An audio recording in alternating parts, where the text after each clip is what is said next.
Pemirsa masih bersama kami di Presisi Siang. Satgas Tindak Pidana Perdagangan Orang atau TPPO dan Direktorat Reserse Kriminal Umum atau Ditreskrimum Polda Bengkulu menggelar konferensi pers terkait keberhasilan pengungkapan kasus perdagangan orang lintas negara di Mapolda Bengkulu. Berikut laporan Bribtu Hardeno Kasturi, personel Bid Humas Polda Bengkulu. Pemirsa, Polda Bengkulu pada hari ini melaksanakan konferensi pers ungkap kasus tindak pidana perdagangan orang yang berhasil diungkapkan oleh Polda Bengkulu. Berikut laporan selengkapnya. Polda Bengkulu menetapkan pimpinan sebuah lembaga pelatihan kerja atau LPK sebagai tersangka utama. Kasus ini mencuat setelah adanya laporan dari para korban yang merasa tertipu dengan iming-iming bekerja di sektor pertanian Jepang dengan gaji fantastis. Namun justru berakhir tragis dengan penelantaran di luar negeri. Tersangka menjanjikan para korban diberangkatkan secara resmi ke Jepang. Modus yang digunakan tersangka, korban dijanjikan pendapatan antara 20 juta rupiah hingga 25 juta per bulan. Setiap korban diminta menyetorkan uang rata-rata sebesar 20 juta rupiah dengan alasan biaya pelatihan bahasa dan pengurusan dokumen. Tidak mendapatkan visa kerja resmi, para korban justru diberangkatkan dengan dokumen yang tidak sesuai peruntukannya. Sehingga tiba di Jepang mereka tidak memiliki status hukum yang jelas dan terlantar tanpa pekerjaan. Polda Bengkulu menghimbau masyarakat agar tidak mudah tergiur oleh tawaran kerja di luar negeri dengan proses yang instan dan biaya yang mencurigakan. Demikian informasi yang saya laporkan dari Polda Bengkulu. Saya Bribtu Hardeno Kasturi melaporkan untuk Polri TV. Informasi berikutnya pemirsa, Kapolres Tuban memberikan tiket umroh gratis kepada Ustadz Nurdin yang merupakan salah satu takmir Masjid Baitul Mukmin. Berikut liputan dari personel Humas Polres Tuban, Bribtu Dewi Firda untuk Anda. Assalamualaikum warahmatullahi wabarakatuh. Salam presisi, bersama saya Bribtu Firda. Hari ini Polres Tuban melaksanakan kegiatan Bimrohtal di Masjid Baitul Mukmin Polres Tuban. Kegiatan ini rutin dilaksanakan setiap hari Kamis. Dalam kesempatan ini, Kapolres Tuban AKBP Alaidin SH SIKMH memberikan tiket umroh gratis kepada Ustadz Nurdin, yang mana beliau merupakan salah satu takmir Masjid Baitul Mukmin Polres Tuban.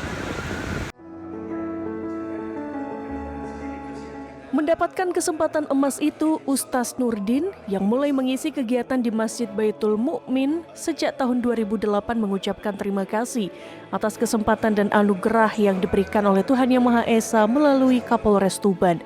Sebelumnya ia menargetkan tahun ini untuk bisa berangkat umroh dengan uang tabungan yang ia simpan selama 10 tahun. Namun atas bantuan Kapolres Tuban, Ustadz Nurdin berangkat lebih awal.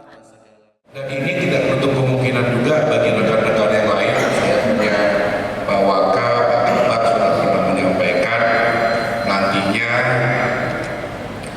mungkin 2 bulan sekali atau bagaimana kalau saya nikah dengan Pak Waka.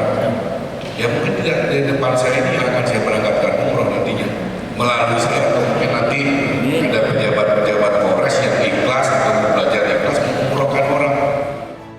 Kapolres Tuban AKBP Alaidin menyebut tidak menutup kemungkinan kegiatan ini akan berlanjut dengan memberikan tiket umroh gratis kepada anggota Polres Tuban yang terpilih, baik diberikan oleh Kapolres maupun pejabat lainnya.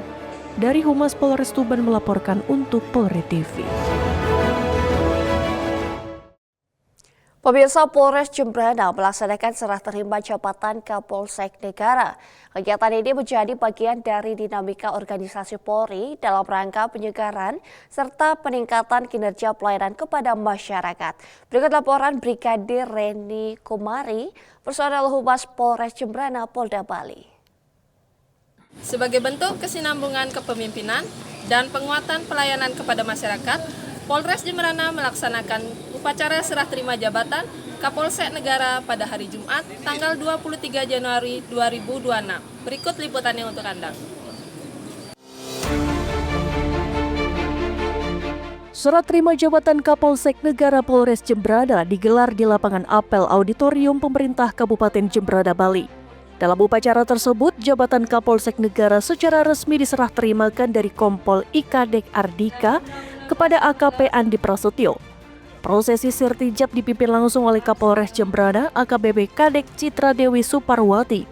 Dalam sambutannya, Kapolres Jembrana menyampaikan apresiasi dan terima kasih kepada pejabat lama atas dedikasi dan pengabdian selama menjabat sebagai Kapolsek Negara.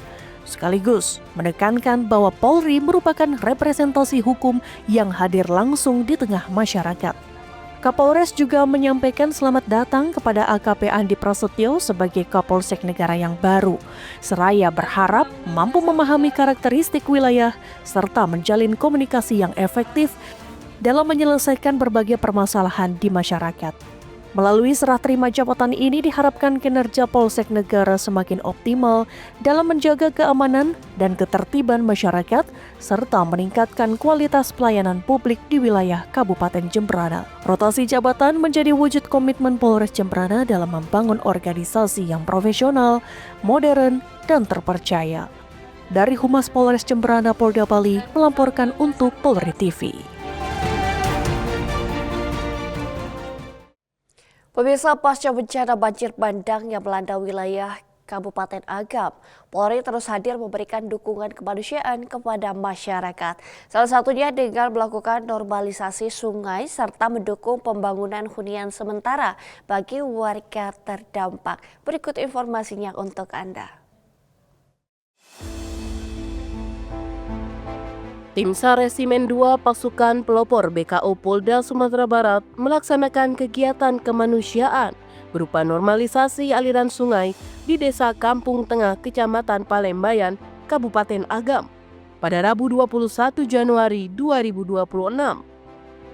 Kegiatan ini dilakukan sebagai respon pemulihan atas dampak banjir bandang yang meninggalkan tumpukan material sisa bencana seperti lumpur, kayu, bebatuan, dan sampah yang menutup aliran sungai.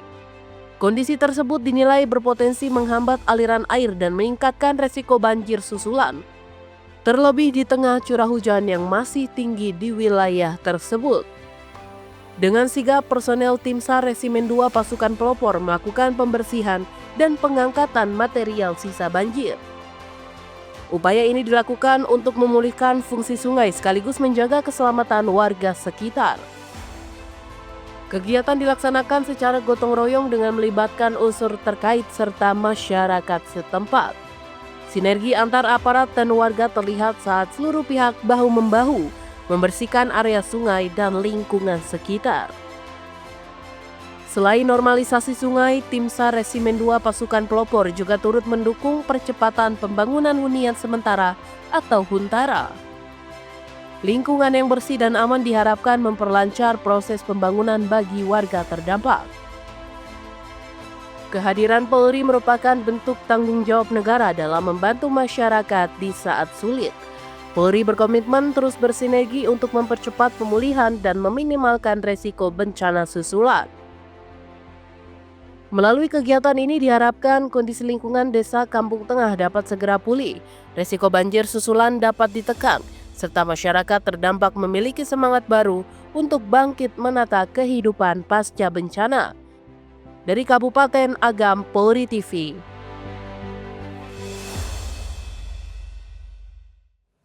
Di informasi berikutnya, pemirsa, Polres Jembrana mengamankan pelaku pencurian yang menyasar 11 sekolah dasar. Dalam pengungkapan tersebut, polisi mengamankan seorang pelaku berinisial ini beserta sejumlah barang bukti. Berikut laporan Aibda Iputu Denta, personel Humas Polres Jembrana. Polres Jembrana berhasil mengungkap kasus pencurian dengan pemberatan yang menyasar kepada sekolah dasar. Ada beberapa barang bukti yang berhasil diamankan. Berikut liputan untuk Anda.